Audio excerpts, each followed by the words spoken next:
Hi, we are going to start on chapter 20 of The One and Only Ivan.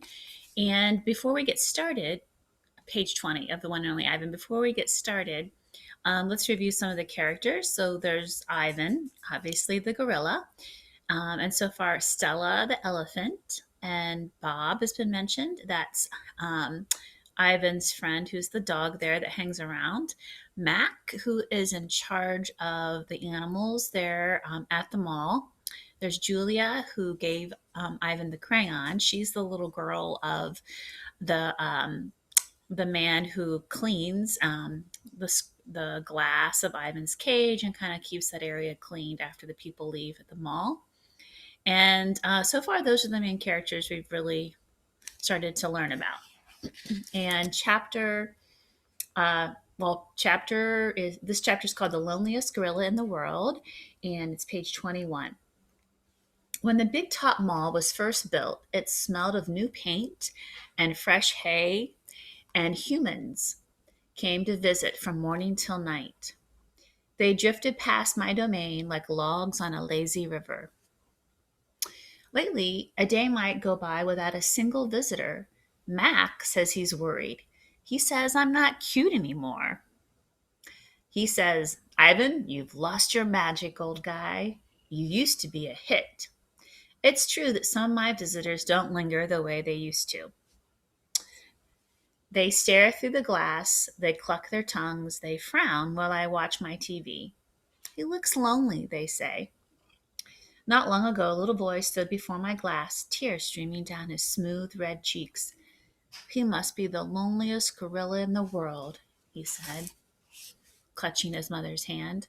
At times like that, I wish humans could understand me the way I can understand them. It's not so bad, I wanted to tell the little boy. With enough time, you can get used to almost anything. TV. My visitors are often surprised when they see the TV that Mac put in my domain. They seem to find it odd, the sight of a gorilla staring at tiny humans in a box. Sometimes I wonder, though, isn't the way they stare at me sitting in my tiny box just as strange? My TV is old. It always doesn't work. It doesn't always work, and sometimes days will go by before anyone remembers to turn it on. I'll watch anything, but I'm particularly fond of cartoons with the bright jungle colors. I especially enjoy it when someone slips on a banana peel. Bob, my dog friend, loves TV almost as much as I do. He prefers to watch professional bowling and cat food commercials. Bob and I have seen many romance movies too.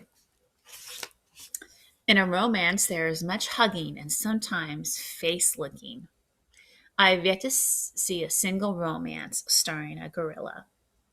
We also enjoy old Western movies. In a Western, someone always says, "This town ain't big enough for the both of us, Sheriff." In a Western, you can tell who the good guys are and who the bad guys are, and the good guys always win. Bob says Westerns are nothing like real life. The Nature Show. I have been in my domain for 9,855 days. 9,855 days alone. For a while, when I was young and foolish, I thought I was the last gorilla on earth. I tried not to dwell on it. Still, it's hard to stay upbeat when you think there are no more of you. Then one night, after I watched a movie about men in black hats with guns and feeble minded horses, a different show came on. It was not a cartoon, it was not a romance, and not a western either. I saw a lush forest, I heard birds murmuring, the grass moved, the trees rustled, and then I saw him. He was a bit threadbare and scrawny, and not as good looking as I am, to be honest. But sure enough, he was a gorilla. As suddenly as he appeared, the gorilla vanished, and in his place was a scruffy white animal called, I learned later, a polar bear, and then a chubby water creature called a manatee, and then another animal, and then another.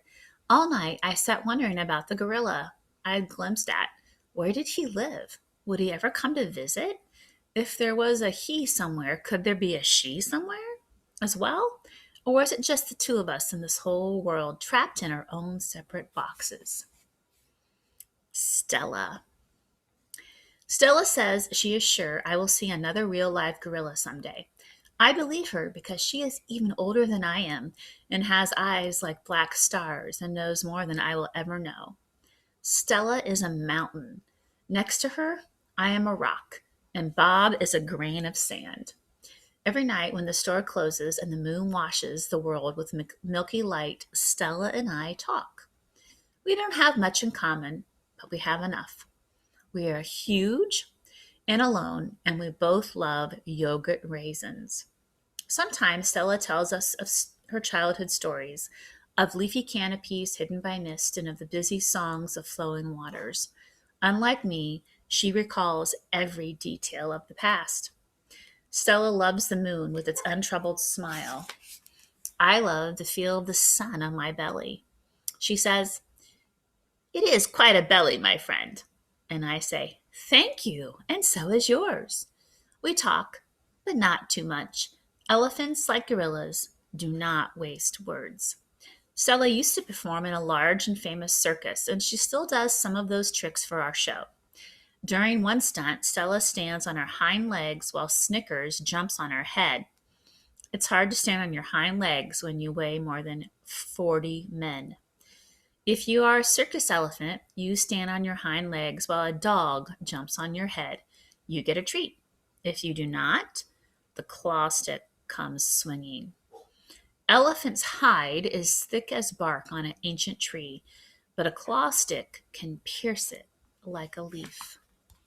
Once, Stella saw a trainer hit a bull elephant with a claw stick.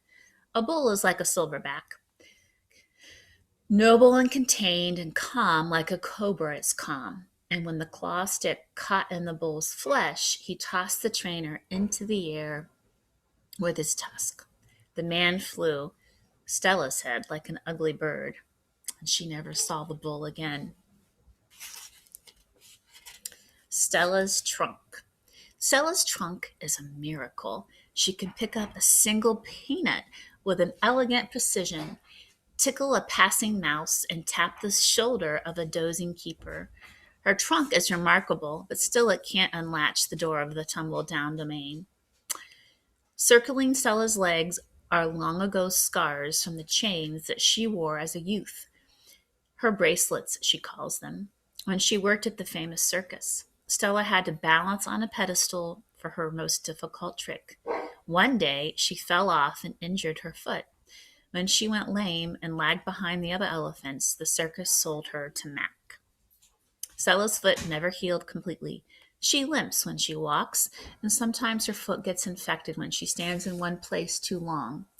Last winter, Stella's foot swelled to twice its normal size. She had a fever, and she lay on the damp, cold floor of her domain for 5 days. They were very long days. Even now, I'm not sure that she's completely better. She never complains, though, so it's hard to know. At the Big Top Mall, no one bothers with iron shackles.